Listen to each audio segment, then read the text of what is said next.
Without question, this single book has had a greater influence on the lives, accomplishments, and fortunes of more individuals than any other work of its kind.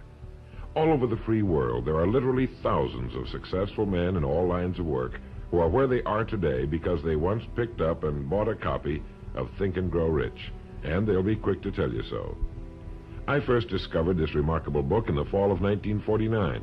It was of enormous help to me. It helped me decide once and for all how I was to accomplish my goal. It unified my thinking and gave me a straight, clear road to the point I had decided to reach. One of my closest friends found the book several years ago and stayed home for 3 days reading and digesting its material, and he then went on to reach the top in his industry. I've sat in richly paneled, carpeted executive offices and listened to world-famous business leaders, some of them old enough to be my father, tell me that everything worked out fine after they had read Think and Grow Rich. Now, what's the secret of this amazing book? Why has this book, out of all the thousands of self-help books, remained the one towering giant? I think to understand this, you have to know Napoleon Hill as I do. He certainly was not the first man to be appalled at the poverty and seemingly endless struggle and lack of direction he saw about him as a boy and as a young man, nor was he the first to write on the subject. But he possessed two unique, highly developed abilities seldom found in one man. The first was in the manner in which he approached his subject. Napoleon Hill went after the answers to achievement in the same way a scientist seeks to open to the light of reason a secret of nature. He went after the solution to accomplishment in the same way Thomas Edison discovered the solution to the electric light, relentlessly, indefatigably, implacably, until the truth, which had been there all the time, was revealed to him. His second important ability was the knack or skill of writing about his findings in such a way that it was instantly understood intellectually, but what is perhaps even more important for this particular subject, understood emotionally as well. When the last page of Think and Grow Rich was read, the hand which put the book down on the table was a different hand. The man who then stood and walked out into the world was a different, a changed man. The suffocating, entangling webs of self-imposed frustration and indirection had fallen away, and now the way was clear. The man was now the possessor of the unique, unseen talent for turning dreams into reality, thoughts into things. So-called fate or the idle effects of exterior circumstances were no longer in command. He who had been a passenger was now, suddenly, the captain. To begin, we have to understand the simple truth, the principle or philosophy which lies as the supporting structure of this work. Unless whatever it is you build is based on truth, you will end with the entire structure fallen and scattered about you like the armor of Homer's ancient warriors. It simply cannot stand. It cannot withstand the test of time. The reason Think and Grow Rich has withstood the test of time is because it rests on the broad, clean foundation upon which may also be found every accomplishment of man. The clear, unchallengeable fact that everything begins with an idea. A philosophy based on the fact that riches of every kind begin with the state of mind, that one may start with nothing but thoughts, ideas, and organized plans. Thoughts are things, incredibly powerful things when mixed with definiteness of purpose, persistence, and a burning desire for their translation into material objects or riches, riches being whatever it is you happen to want. Wise men have been saying this for centuries, and just recently Charles A. Cerami wrote, "The truth is that the human mind is as real an organism as any muscle in the body, but far greater in potential power, and like muscle fiber, it can be strengthened to lead on to unimagined conquests." So this, then, is the truth on which Think and Grow Rich is based. If you know what you want, and if you want it strongly enough to muster the kind of persistence that simply cannot be stopped, you will most certainly achieve it. By controlling your mind, you can control your destiny here on Earth. With this as our foundation, let's talk about Napoleon Hill's famous 13 proven steps to riches as found in his book, Think and Grow Rich, remembering, of course, that riches are whatever it is you happen to want. And right here, let me make two important points. The first is that whenever you listen to this, have a notebook handy and make notes as we go along. The second is that This was produced for your own personal use, to go with you on your own exciting journey. To play this for a group will prove to be of only temporary help. Make sure you have your own personal copy to play again and again, particularly at those times when you may feel yourself getting off the track. And now, Napoleon Hill's famous 13 Principles. The first principle, desire. Here is the starting point for all achievement, the first step toward riches. But it's right here that we so often run into a stumbling block. A person will say, I know what I desire, but can I get it? We'll get into this business of doubt later, but once and for all, let's clear up this point. This point of whether or not you can accomplish that which you desire with all your heart. I think it was best expressed by Emerson, who wrote, "There is nothing capricious in nature, and the implanting of a desire indicates that its gratification is in the constitution of the creature that feels it." In other words, you would not have the desire unless you were capable of its achievement.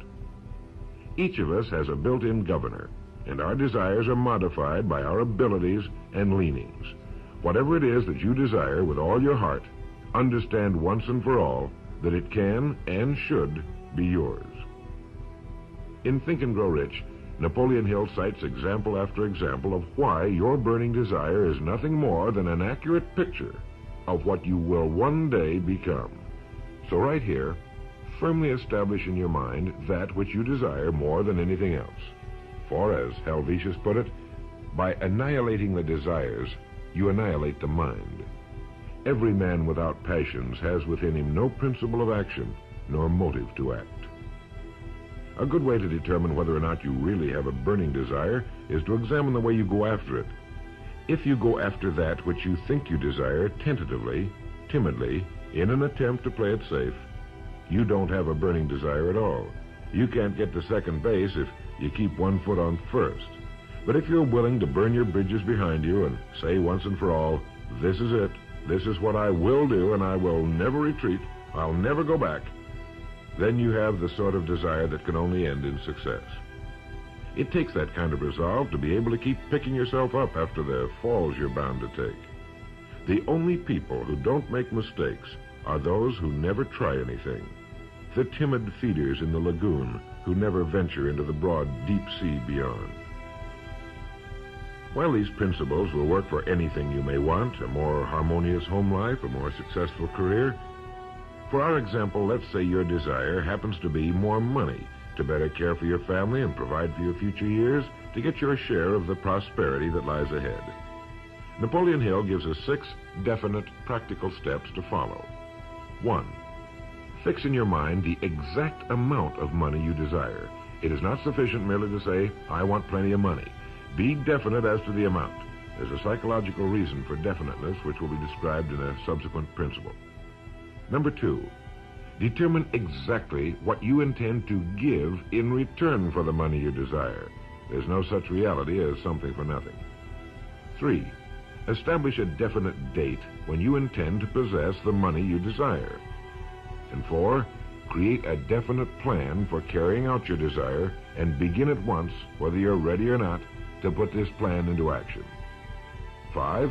Write out a clear, concise statement of the amount of money you intend to acquire. Name the time limit for its acquisition, state what you intend to give in return for the money, and describe clearly the plan through which you intend to accumulate it. 6. Read your written statement aloud twice daily, once just before retiring at night and once after arising in the morning. As you read, see and feel and believe yourself already in possession of the money, or whatever your goal happens to be. It's important that you follow these instructions to the letter. Play this part over until you have it down to your satisfaction, for this is by far the most important of the 13 principles, and this chapter of the book ends with these words. Through some strange and powerful principle of mental chemistry, which she has never divulged, nature wraps up in the impulse of strong desire that something which recognizes no such word as impossible and accepts no such reality as failure. The second principle is faith. You never would have even thought of your main desire unless faith were tugging at your mind. And if you find it difficult at times to have faith in yourself, you can be certain that you can have faith in these principles. Napoleon Hill writes, "Faith is a state of mind which may be induced or created by affirmation or repeated instructions to the subconscious mind through the principle of conscious autosuggestion." Conscious autosuggestion simply means a suggestion by yourself to yourself, just as an autobiography is a biography written by the person it's about. By getting a mental image of yourself already having accomplished your main desire over and over again, you will muster the faith you need. Faith is vital to accomplishment. The Emperor Napoleon once said, "All the scholastic scaffolding falls as a ruined edifice before one single word, faith." Pascal said, "Faith affirms many things respecting which the senses are silent, but nothing which they deny. It is superior to their testimony, but never opposed to it." Goethe said, "Epochs of faith are epochs of fruitfulness, but epochs of unbelief, however glittering, are barren of all permanent good." And as Schlegel put it, "In actual life, every great enterprise begins with and takes its first forward step in faith." Have faith that you can accomplish that which you seek, for you would never have decided upon it unless it was meant for you to accomplish.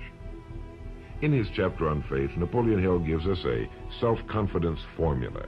First, I know that I have the ability to achieve the object of my definite purpose in life, therefore I demand of myself persistent, continuous action toward its attainment, and I here and now promise to render such action.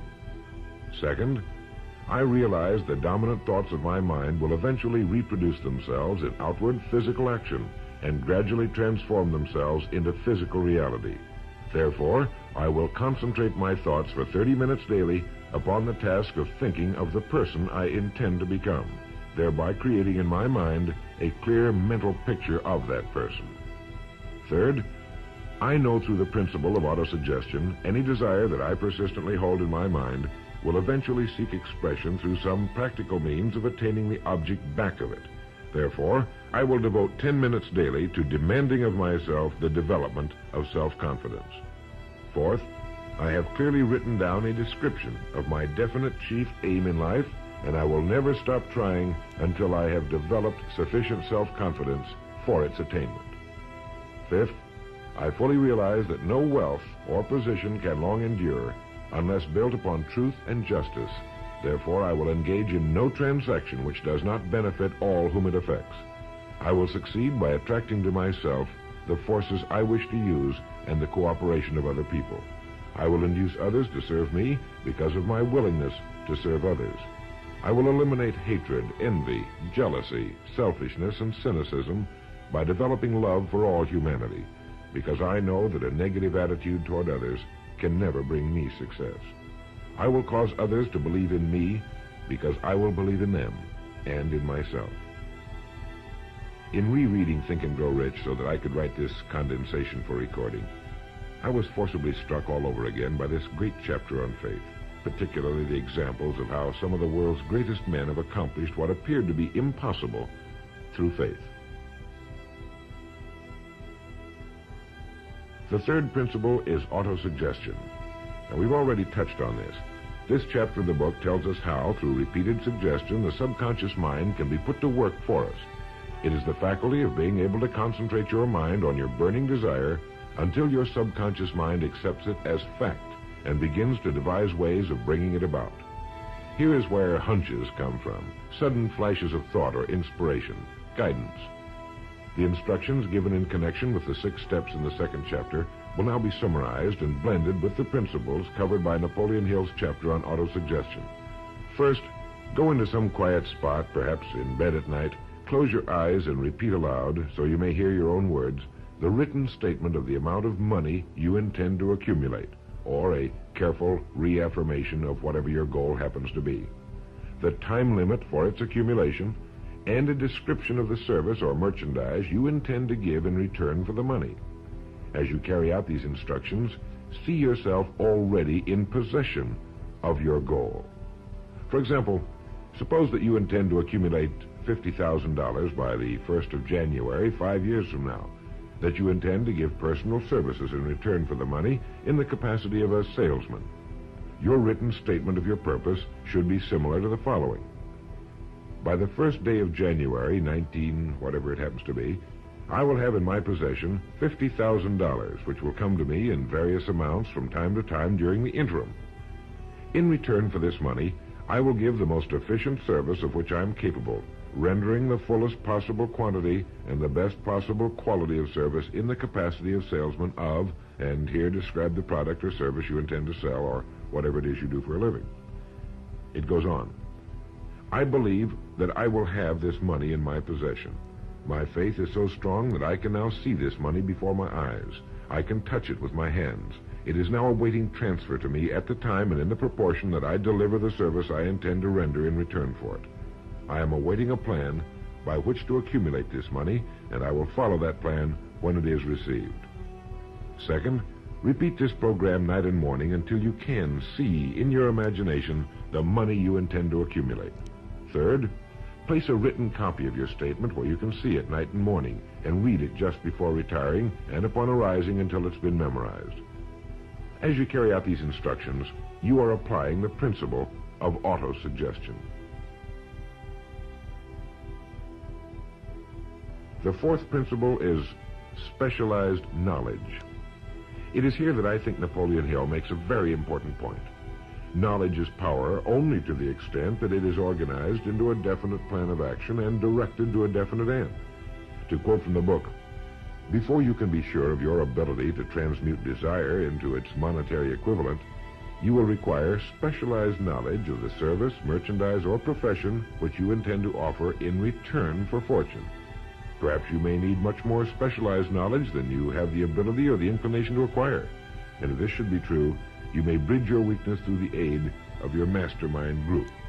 More on this later, but for now realize that you must learn all you can about your specialty.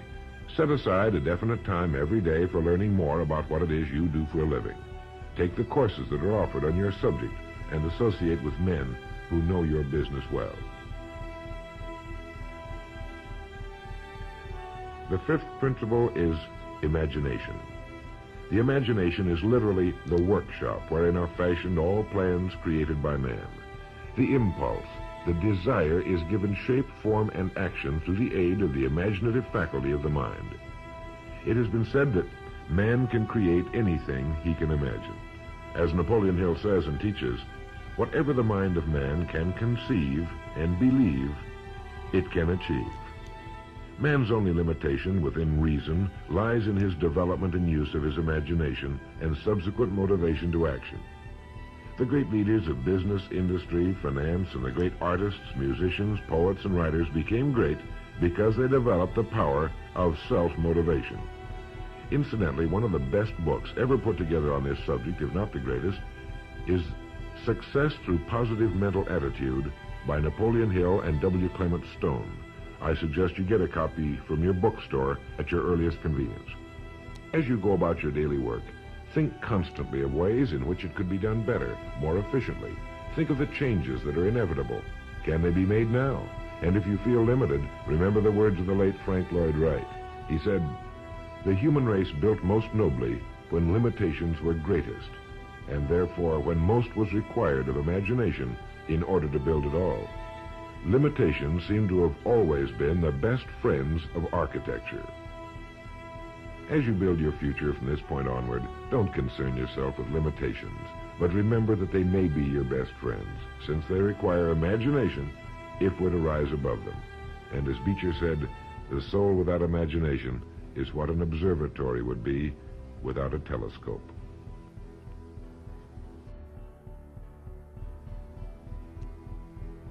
The sixth principle is organized planning.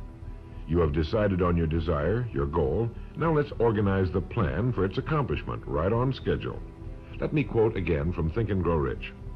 You have learned that everything man creates or acquires begins in the form of desire. The desire is taken on the first lap of its journey from the abstract to the concrete in the workshop of the imagination, where plans for its transition are created and organized. Earlier, you were instructed to take 6 definite practical steps as your first move in translating the desire for whatever you want into its physical equivalent. One of these steps is the formation of a definite practical plan or plans through which this transformation may be made. 1. Ally yourself with one or more persons, a group of as many people as you may need for the creation and carrying out of your plan or plans for the accumulation of the money you've established as your goal. Making use of the mastermind principle. This is important. 2. Before forming your mastermind alliance, decide what advantages and benefits you may offer the individual members of your group in return for their cooperation. No one will work indefinitely without some form of compensation, although this may not always be in the form of money. 3. Arrange to meet with the members of your mastermind group at least twice a week, and more often if possible, until you have jointly perfected the necessary plan or plans for the accomplishment of your goal. 4. Maintain perfect harmony between yourself and every member of your mastermind group. Keep in mind these facts. First, you're engaged in an undertaking of major importance to you. To be sure of success, you must have plans which are faultless. Second, you must have the advantage of the experience, education, native ability, and imagination of other minds. This is in harmony with the methods followed by every person who has risen above the average. Work at this until you have a well-executed, formal plan for reaching your objective. In this way, you're never confused or wondering what you should do next. Every morning you know exactly what you're going to do and why. It is in this chapter of Think and Grow Rich that Napoleon Hill gives us his 11 qualities of leadership. 1. Unwavering courage. 2. Self-control. 3. A keen sense of justice. 4. Definiteness of decision. 5. Definiteness of plans. 6. The habit of doing more than paid for. 7. A pleasing personality. 8. Sympathy and understanding. 9. Mastery of detail. 10. Willingness to assume full responsibility. And 11. Cooperation. The chapter on organized planning is one of the largest and most important in the book. It goes without saying that a man without a plan to follow is like a ship without a course. No place to go, with disaster a probability. The 7th principle, decision. The mastery of procrastination. To quote, accurate analysis of over 25,000 men and women who had experienced failure disclosed the fact that lack of decision was near the head of the list of the 30 major causes of failure. This is no mere statement of a theory, it is a fact. Procrastination, the opposite of decision, is a common enemy which every man must conquer. Analysis of several hundred people who had accumulated fortunes well beyond the $1 million mark disclosed the fact that every one of them had the habit of reaching decisions promptly and of changing these decisions slowly if and when they were changed. People who fail to accumulate money, without exception, have the habit of reaching decisions, if at all, very slowly, and of changing these decisions quickly and often. A definite objective makes reaching prompt decisions that much easier. Napoleon Hill gives many examples, one of which is the case of Henry Ford. One of Henry Ford's most outstanding qualities was his habit of reaching decisions quickly and definitely and changing them slowly. This quality was so pronounced in the late Mr. Ford that it earned for him the reputation of being obstinate. It was this quality which prompted Mr. Ford to continue to manufacture his famous Model T, the world's ugliest, but for the time, most practical car, when all of his advisors and many of the purchasers of the car were urging him to change it. Perhaps he delayed too long in making the change, but the other side of the story is that his firmness of decision yielded a huge fortune before the change in model became necessary, and the company is certainly none the worse for it today. When you make up your mind, stay with it. The majority of people who fail to make the grade are generally easily influenced by the opinions of others, easily swayed. They permit the newspapers and the gossiping neighbors to do their thinking for them. Opinions are the cheapest commodities on earth. Keep your own counsel when you begin to put into practice the principles we're describing here. By reaching your own decisions and following them, take no one into your confidence except the members of your mastermind group, and be very careful in your selection of this group, that you choose only those who will be in complete sympathy and harmony with your purpose. Close friends and relatives, while not meaning to do so, often handicap one through opinions and sometimes through ridicule. Thousands of men and women carry inferiority complexes with them all through life, because some well-meaning but ignorant person destroyed their confidence through opinions or ridicule. If a decision is worth anything at all, it's worth sticking to until it's been completely worked. The eighth principle, persistence. Napoleon Hill defines persistence as the power of will. Willpower and desire, when properly combined, make an irresistible pair. Persistence to an individual is what carbon is to steel. In uncounted thousands of cases, persistence has stood as the difference between success and failure. It is this quality more than any other that keeps the majority from great accomplishment. They'll try a thing, but as soon as the going gets tough, they fold. Experience with thousands of people has proved that lack of persistence is a weakness common to the majority of men. It is a weakness which may be overcome by effort. If you're to accomplish the desire you've set for yourself, you must form the habit of persistence. Things will get dark. It will seem as though there's no longer any reason to continue. Everything in you will tell you to give up, to quit trying. And it's right here that the men are separated from the boys. It's right here that if you'll go that extra mile and keep going, that the skies will clear, and you'll begin to see the first signs of the abundance that is to be yours because you had the courage to persist. With persistence will come success. Persistence is a state of mind. Therefore, it can be cultivated. Like all states of mind, persistence is based upon definite causes, among them these. 1. Definiteness of purpose, knowing what you want. 2. Desire. 3. Self-reliance. 4. Definiteness of plans. 5. Accurate knowledge, knowing that your plan is sound. 6. Cooperation.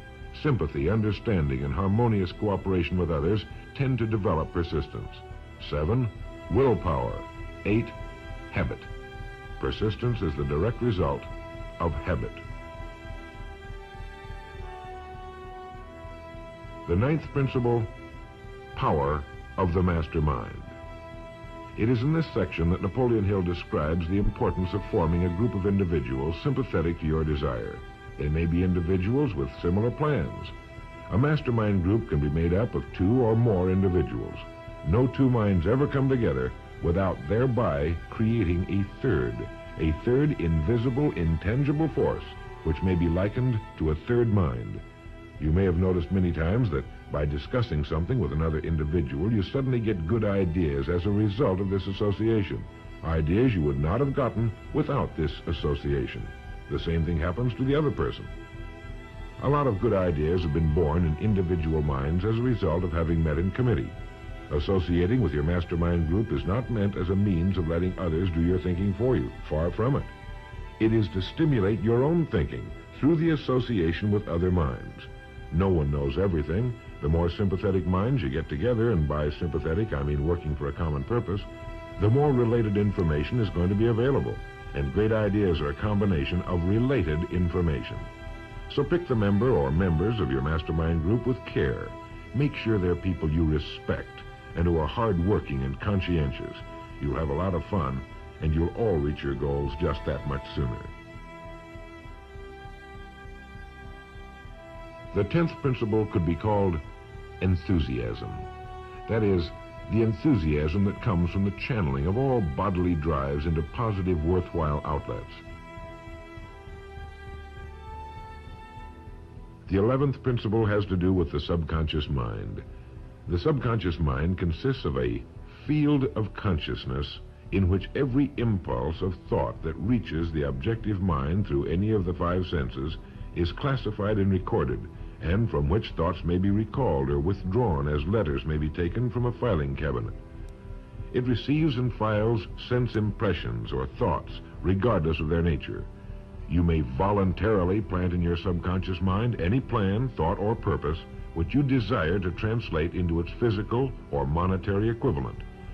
The subconscious acts first on the dominating desires which have been mixed with emotional feeling, such as faith. Your subconscious mind works night and day. Through a method of procedure unknown to man, the subconscious mind draws upon the forces of infinite intelligence for the power with which it voluntarily transmutes one's desires into their physical equivalent, making use always of the most practical media by which this end may be accomplished. You cannot entirely control your subconscious mind, but you can voluntarily hand over to it any plan, desire, or purpose which you wish transformed into concrete form. No one knows very much about what we call the subconscious or unconscious mind.